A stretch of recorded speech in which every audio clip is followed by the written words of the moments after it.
ನಮಸ್ಕಾರ. ಇವತ್ತು ನಾವು ಆಲ್ರೆಡಿ ನಮ್ಮ ಡೇ ಸ್ಟಾರ್ಟ್ ಮಾಡಿಬಿಟ್ಟಿದ್ದೀವಿ. ಸೊ ಇವಾಗ ನಾವು ಏನೇನು ಮಾಡ್ತೀವಿ ಅನ್ನೋದನ್ನ ಇವತ್ತಿನ ದಿನ ನಾನು ಆರ್ಯ ತೋರಿಸ್ಕೊಡ್ತೀವಿ. ಆರ್ಯ ಇವಾಗ 1 ವರ್ಷದ ಮಗು, ನಾನು 1 ವರ್ಷದ ಮಗುವಿನ ತಾಯಿ. ಸೊ ಈಗ ಆಲ್ರೆಡಿ ನೋಡ್ತಾ ಇದ್ದೀರಲ್ಲ, ಇದು ನಮ್ಮ ಲಿವಿಂಗ್ ರೂಮ್ನ ಸ್ಟೇಟಸ್. ಆ್ಯಂಡ್ ನನ್ನ ಮಗಳಿಗೆ ಫೋನ್ ಬೇಕು. ಸೊ ನೀನು ಬ್ಲಾಗ್ ಮಾಡ್ತೀಯ ಮನೆ. ಸೊ ನನ್ನ ಇಂಟ್ರೊಡಕ್ಷನ್ ಕೊಡಬೇಕು ಅಂದರೆ, ನನ್ನ ಹೆಸರು ತೃಪ್ತಿ ಓಹಾರ. ಆದರೆ ನಾನು ಇಂಡಿಯಾಲಿರಬೇಕಾದ್ರೆ ನನ್ನ ಹೆಸರು ತೃಪ್ತಿ ರಂಗಪ್ಪ. ಇವಾಗ ನಾನು ಮದುವೆ ಆಗಿರೋದು ಒಬ್ಬ ಆಸ್ಟ್ರೇಲಿಯನ್ನ, ಬಟ್ ಫಾರ್ ಎವರ್ ಇಂಡಿಯನ್ ಆಗಿ ಬದುಕುವಂಥ ಒಬ್ಬ ಆಸ್ಟ್ರೇಲಿಯನ್ ಆಗಿದ್ದೀನಿ. ಯಾಕಂದರೆ ನಮ್ಮ DNA ನಾನು ಸತ್ತ ಮೇಲೆ ಇಂಡಿಯನ್ ಅಂತಲೇ ಹೇಳುತ್ತೆ ಹೊರತು ಆಸ್ಟ್ರೇಲಿಯನ್ ಅಂತ ಹೇಳಲ್ಲ. Because I come from India, I ಗ್ರೂ up in India. ಆದರೆ ಆಸ್ಟ್ರೇಲಿಯಾಗೆ ಬಂದ ನಂತರ ಜೀವನ ಹೇಗೆ ಬದಲಾಯಿತು ಆ್ಯಂಡ್ ಈಗ ತಾಯಿಯಾಗಿದ್ದಾಗ ಒಬ್ಬ ಆಸ್ಟ್ರೇಲಿಯನ್ ಇಂಡಿಯನ್ ತಾಯಿಯಾಗಿ ನಾನು ಹೇಗೆ ನನ್ನ ದಿನನಿತ್ಯದ ಕಾರ್ಯ ಮಾಡ್ತೀನಿ ಅಂತ ಈ ವ್ಲಾಗಲ್ಲಿ ತೋರಿಸ್ಕೊಡ್ತೇನೆ. ಎಷ್ಟು ಸತಿ ಯೋಚನೆ ಮಾಡ್ತೇನೆ, ಒಂದು ಮಗುನ ಇಟ್ಕೊಂಡು ಬಟ್ ಮನೆ ಕೆಲಸ ಎಲ್ಲ ಮಾಡಿ ಕೆಲಸಕ್ಕೂ ಹೋಗಿ ಮನೆ ಜವಾಬ್ದಾರಿಗಳನ್ನೆಲ್ಲ ಹೊತ್ಕೊಳ್ಳೋದು ಅಷ್ಟು ಈಸಿಯ ಕೆಲಸ ಅಲ್ಲ. ಸುಮಾರು ಹೆಣ್ಣುಮಕ್ಕಳು ಇದನ್ನು ಇಂಡಿಯಾಲ್ ಕೂಡ ಮಾಡ್ತೀರಿ. ಬಟ್ ಒಂದು ಸವಲತ್ತು ಏನಂದರೆ, ಚೆನ್ನಾಗಿ ದುಡಿದ್ರೆ ನಿಮಗೆ ಮನೆ ಕೆಲಸದವರು ಅಂತನಾದರೂ ಸಿಗ್ತಾರೆ. ಇಲ್ಲಿ ಕೆಲಸದವ್ರು ಸಿಗ್ತಾರೆ, ಇಲ್ಲ ಅಂತ ಅಲ್ಲ. ಬಟ್ 1 ಅವರ್ಗೆ ಏನೂ ಇಲ್ಲ ಅಂದ್ರೂ 3,000 5,000 1 ಅವರ್ಗೆ ನಾವು ಪೇ ಮಾಡಬೇಕಾಗತ್ತೆ. ಈಗ ನಾನು ಹೇಳಿದ್ದು ಇಂಡಿಯನ್ ರುಪೀಸಲ್ಲಿ. ನಿಮ್ಗೆ ಅನಿಸ್ಬೋದು, ಓಕೆ ಆಸ್ಟ್ರೇಲಿಯಾಲಿರಬೇಕಾದ್ರೆ 3,000 4,000 1 ಅವರ್ಗೆ ಏನು ಕಮ್ಮಿ ಅಂತ ಅನಿಸಲ್ಲ, ನೀವು ಹಂಗೆ ದುಡಿತೀರಲ್ಲ ಅಂತ ನೀವು ಹೇಳ್ಬೋದಲ್ವಾ. ಆದರೆ ಇಲ್ಲಿಯ ಗ್ರಾಸರೀಸ್, ಇಲ್ಲಿಯ ಬಾಡಿಗೆ ಪ್ರತಿಯೊಂದು ಎಕ್ಸ್ಪೆನ್ಸಿವ್ ಆಗಿರುತ್ತೆ. ಅದಕ್ಕೆ ಎಷ್ಟೋ ಜನ ತಮ್ಮ ಕೆಲಸನ ತಾವೇ ಮಾಡ್ಕೋತಾರೆ. ಇನ್ಫ್ಯಾಕ್ಟ್ ದೊಡ್ಡ ಮಿಲಿಯನರ್ಸ್ ಆಗಿದ್ರು ಕೂಡ they prefer doing their own work at home. ನನ್ನ ಗಂಡ ಆಸ್ಟ್ರೇಲಿಯನ್ ಆಗಿರೋ ಕಾರಣ I has a great believer. ಮನೆಗೆ 3rd ಪರ್ಸನ್ ಯಾವುದೇ ಕಾರಣಕ್ಕೂ ಎಂಟ್ರಿ ಕೊಡೋಂಗಿಲ್ಲ.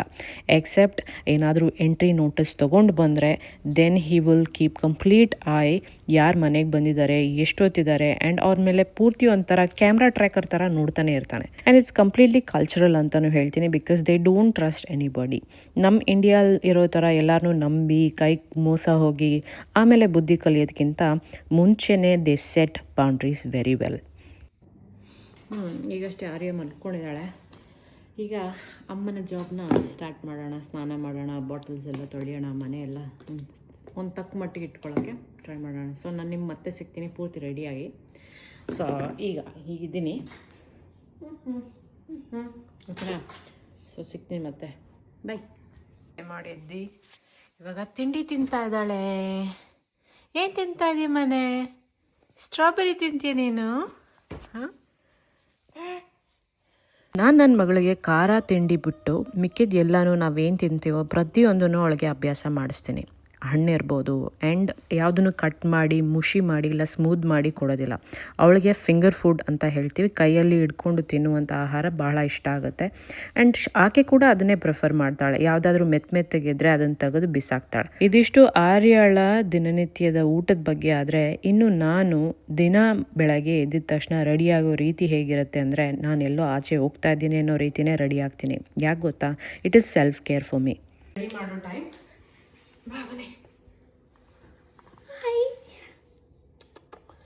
ಇನ್ನು ಮುದ್ದು ಮರಿಗೆ ಬ್ರೇಕ್ಫಾಸ್ಟ್ ಕೊಟ್ಟು ಅವಳ ಜೊತೆ ಸ್ವಲ್ಪ ಹೊತ್ತು ಆಟ ಅಂತಂದರೆ ಇಂಡೋರ್ ಮಾತ್ರ ಅಲ್ಲ, ಔಟ್ಡೋರ್ ಗೇಮ್ಸ್ ಕೂಡ ಆಡ್ತೀವಿ ನಾವು. ಅವಳ ಜೊತೆ ಕಮ್ಯುನಿಕೇಷನ್ ಮಾಡೋದು ಹೇಗೆ, ಮಾತಾಡೋದು ಹೇಗೆ, ಥ್ಯಾಂಕ್ಸ್ ಹೇಳೋದು ಹೇಗೆ, ಹಾಗೆ ಅಮ್ಮನ ಜೊತೆ ಫಿಸಿಕಲಿ ಆ್ಯಕ್ಟಿವಿಟಿ ಕೂಡ ಇಬ್ಬರು ಇಟ್ಕೊಳ್ತೀವಿ. And at the same time ಮೈಂಡ್ನ ಕೂಡ ಬ್ಯುಸಿಯಾಗಿಡೋದಕ್ಕೆ ಪಝಲ್ಸ್ ಮಾಡೋದು, ಹೀಗೆ ಹಲವಾರು ರೀತಿಯಾದಂಥ ಆಟನ ಆಡ್ತೀವಿ. ಆರ್ಯ ಜೊತೆ ಆಟಾಡ್ತಾ I will make sure that she feels my presence. ಅವಳನ್ನ ಆಟಾಡೋದಕ್ಕೆ ಬಿಟ್ಟು ಬೇರೆ ಏನೋ ಕೆಲಸ ಮಾಡ್ತಾ ಕೂತ್ಕೊಂಡ್ರೆ ಕೆಲವೊಮ್ಮೆ she will not let me do that work. So ಅದಕ್ಕೆ ಅವಳ ಜೊತೆ ಕೂತ್ಕೊಂಡು ಪಝಲ್ಸ್ ಮಾಡೋದು, ಟವರ್ ಕಟ್ಟೋದು, ಆ್ಯಂಡ್ ಮಾತಾಡ್ತಾ ತಮಾಷೆ ಮಾಡ್ತಾ ಹೀಗೆ ಟೈಮ್ನ ಕೂಡ ಕಳಿತೀವಿ. ಬಟ್ ಅವಳಿಗೆ ತುಂಬ ಇಷ್ಟ ಆಗಿರೋದು ಏನಪ್ಪ ಅಂತಂದರೆ ಈ ಪಝಲ್ಸು.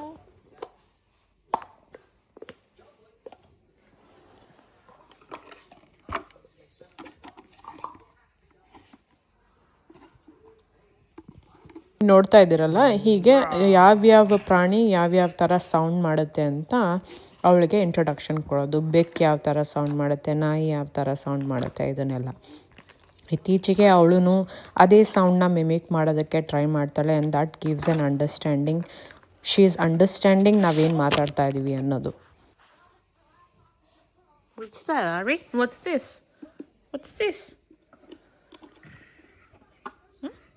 What's that? Correct. That's woof woof. And then what the other one? Quack quack. Show me meow. Meow. Where's meow? Yeah, that's woof woof. Correct. Where's meow? Can you show mommy meow? Meow.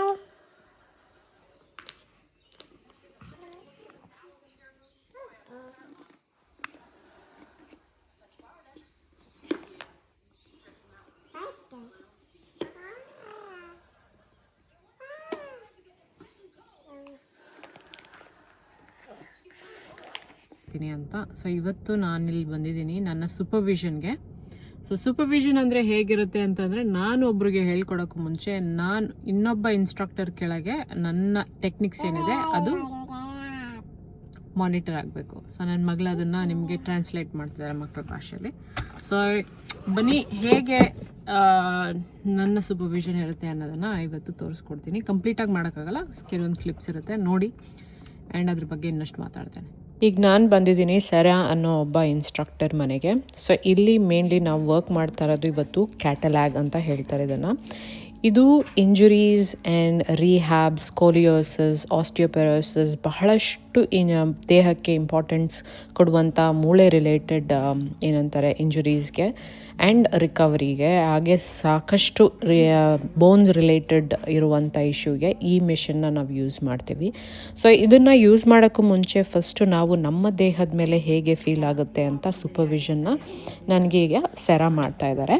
Cera ಹೇಳ್ಕೊಡೋದು ಕೂಡ ರೀತಿ ಹೇಗಿರುತ್ತೆ ಅಂತಂದರೆ, ನಾನು ಬೇರೆಯವ್ರಿಗೆ ಹೇಳ್ಕೊಡ್ಬೇಕಾದ್ರೆ ಅವ್ರ ದೇಹದಲ್ಲಿ ಏನೇನು ಅಂಶನ ನಾನು ನೋಡಬೇಕಾಗತ್ತೆ, ಯಾವುದು ಇಂಪಾರ್ಟೆಂಟ್ ಇರುತ್ತೆ, ಎಲ್ಲಿ ಸೇಫ್ಟಿ ಇಂಪಾರ್ಟೆಂಟ್ ಇರುತ್ತೆ, ಇದರ ಎಲ್ಲದ್ರ ಬಗ್ಗೆನೂ ನನಗೆ ಗೈಡೆನ್ಸ್ ಕೊಡ್ತಾರೆ. ಇದೆಲ್ಲ ನಾನು ಆಲ್ರೆಡಿ ನನ್ನ ಕ್ಲಾಸಸ್ಸಲ್ಲಿ ಫಾಲೋ ಮಾಡ್ತಾ ಇರ್ತೀನಿ. ಬಟ್ ಹೇಗೆ ಫಾಲೋ ಮಾಡ್ತಾ ಇದ್ದೀನಿ ಅನ್ನೋದನ್ನು ಅವ್ರು ನನಗೆ ಚೆಕ್ ಮಾಡಿ ಒಂದು ಸೂಪರ್ವಿಷನ್ ಮೇಲೆ ಸೈನ್ ಮಾಡ್ತಾರೆ. ಆ ಸೈನ್ ಮಾಡಿದ್ದನ್ನು ಎಂಡ್ ಆಫ್ ದ ಸೆಮಿಸ್ಟರಲ್ಲಿ ಪ್ರತಿಯೊಂದು ಚೆಕ್ ಆಗುತ್ತೆ. ನಾನು ಯಾವ್ಯಾವುದ್ರಲ್ಲಿ ರೆಕಗ್ನೈಸ್ ಮಾಡಿದೆ, ಯಾವುದು ರೆಕಗ್ನೈಸ್ ಮಾಡೋಕ್ಕಾಗಿಲ್ಲ, ಎಲ್ಲಿ ಇಂಪ್ರೂವ್ ಆಗಿದ್ದೀನಿ, ಆ್ಯಂಡ್ ನಾನು ಬೇರೆಯವ್ರ ಬಾಡಿಯಲ್ಲಿ ಏನು ಚೇಂಜಸ್ ತಂದಿದ್ದೀನಿ ಅನ್ನೋದ್ರ ಬಗ್ಗೆ ಒಂದು ಫೈಲ್ ಕ್ರಿಯೇಟ್ ಆಗುತ್ತೆ. ಆ ರಿಪೋರ್ಟ್ಸ್ನ ಅವರು ಗೋತ್ರು ಆಗ್ತಾರೆ, ರಿಪೋರ್ಟ್ಸ್ನ ಅವರು ಓದ್ತಾರೆ. ಸೊ ಇದೇ ಕಾರಣಕ್ಕೆ ನಾನು ಹೇಳೋದು, ಇಂಡಿಯಾಲಿ ನೀವು ಯಾವುದೇ ಇನ್ಸ್ಟ್ರಕ್ಟರ್ ಹತ್ರ ಹೋದ್ರೂ ಫಸ್ಟ್ ಆಫ್ ಆಲ್ ಸರ್ಟಿಫಿಕೇಟ್ನ ಎಷ್ಟೊಂದು ಕಡೆ ಒಂದೇ ವಾರದಲ್ಲಿ ಕೊಟ್ಬಿಡ್ತಾರೆ, ಆಯಿತಾ, ಪಲಾಟೀಸ್ ಸರ್ಟಿಫಿಕೇಟ್ಸ್ನ. ಬಟ್ ಆ್ಯಕ್ಚುಲಿ ಪಲಾಟೀಸ್ ಓದಬೇಕು ಅಂದರೆ ನಿಮಗೆ ಡಿಪ್ಲೊಮಾ ಆಗಿರುವಂಥ ಪಲಾಟೀಸ್ ಇನ್ಸ್ಟ್ರಕ್ಟರ್ ಹತ್ರ ಹೋದರೆ ಮಾತ್ರ ನಿಮಗೆ ಕಂಪ್ಲೀಟ್ ಬೆನಿಫಿಟ್ ಸಿಗುತ್ತೆ. ದಟ್ಸ್ ವೈ ಯಾವ ಇನ್ಸ್ಟಿಟ್ಯೂಟಿಂದ ಓದಿದ್ದಾರೆ, ಅವ್ರ ಸರ್ಟಿಫಿಕೇಟ್ ಏನು, ನೀವು ಒಂದು ಕಡೆ ದುಡ್ಡು ಹಾಕ್ತಿದ್ದೀರಾ ಅಂದರೆ ಅವ್ರು ಸರ್ಟಿಫೈಡ್ ಆಗಿರೋವಂಥ ವ್ಯಕ್ತಿ, ಅವ್ರಿಗೆ ಸರ್ಟಿಫಿಕೇಷನ್ ಕೊಟ್ಟಿರೋರು ಯಾರು, ಅವ್ರಿಗೆ ಅಧಿಕಾರ ಕೊಟ್ಟಿರೋರು ಯಾರು ನಿಮ್ಗೆ ಹೇಳ್ಕೊಡೋದಕ್ಕೆ ಅನ್ನೋದನ್ನು ನೀವು ಫಸ್ಟು ಇನ್ಸ್ಪೆಕ್ಟ್ ಮಾಡಬೇಕಾಗತ್ತೆ. ನಿಮ್ಮ ದೇಹನ ಒಂದು ಕಡೆ ನೀವು ಸರೆಂಡರ್ ಮಾಡಿ ಏನೋ ಒಂದು ಕಲಿಯೋದಕ್ಕೆ, ಏನೋ ಒಂದು ಉದ್ಧಾರ ಮಾಡ್ಕೊಳಕ್ಕೆ ಹೋಗ್ತಿದ್ದೀರಾ ಅಂದರೆ ನಿಮಗೆ ಹೇಳ್ಕೊಡೋ ಅಂಥವ್ರು ಅವರು ಎಷ್ಟು ಕೇಪಬಲ್ ಆಗಿದ್ದಾರೆ ಅಂತ ನೋಡೋದು ನಿಮ್ಮ ಅಧಿಕಾರ. ಸೊ ಅದಕ್ಕೋಸ್ಕರ when you go to any studios ಅಲ್ವಾ, ನೀವು ಜಿಮ್ಗೆ ಹೋಗಿ ಅವ್ರಿಗಿರುವಂಥ ಕ್ವಾಲಿಫಿಕೇಷನ್ ಏನು ಅಂತ ಫಸ್ಟು ಚೆಕ್ ಮಾಡಿ. Nice teeth. Show me how many teeth you have. Teethy? Nice teethy. Supervision ಮುಗಿಸ್ಕೊಂಡು ಬಂದು ಮತ್ತೆ ಆರ್ಯ ಜೊತೆ ಸ್ವಲ್ಪ ಹೊತ್ತು ಆಟಾಡಿ ಮಲಗಿಸಿ ಸಂಜೆ ಮತ್ತು 5:30 ಎದ್ದು ನಾನು ನನ್ನ ಕ್ಲಾಸಸ್ ಮಾಡೋಕ್ಕೆ ಹೊರಟೆ. ಕ್ಲಾಸ್ ಪೂರ್ತಿ ರೆಕಾರ್ಡ್ ಮಾಡೋಕ್ಕಾಗಲ್ಲ, ಯಾಕೆ ಅಂತಂದರೆ ಅದರಲ್ಲಿ ಬೇರೆಯವ್ರನ್ನ ನಾವು ಫಿಲ್ಮ್ ಮಾಡೋಕ್ಕೂ ಮುಂಚೆ ಅವ್ರ ಕನ್ಸೆಂಟ್ ಬೇಕಾಗುತ್ತೆ. ಅದಕ್ಕೋಸ್ಕರ ಕ್ಲಾಸ್ ಸ್ಟಾರ್ಟ್ ಆಗೋಕ್ಕೂ ಮುಂಚೆನೇ ಫೋಟೋ ತೆಗೆದು ಆಮೇಲೆ ಮನೆಗೆ ಬಂದಮೇಲೆ ಆರ್ಯಗೆ ಸ್ನಾನಕ್ಕೆಲ್ಲ ರೆಡಿ ಮಾಡಿ ಅವಳನ್ನ ಮಲಗಿಸಿ ದಿನಾನ ಮುಗಿಸ್ದೆ.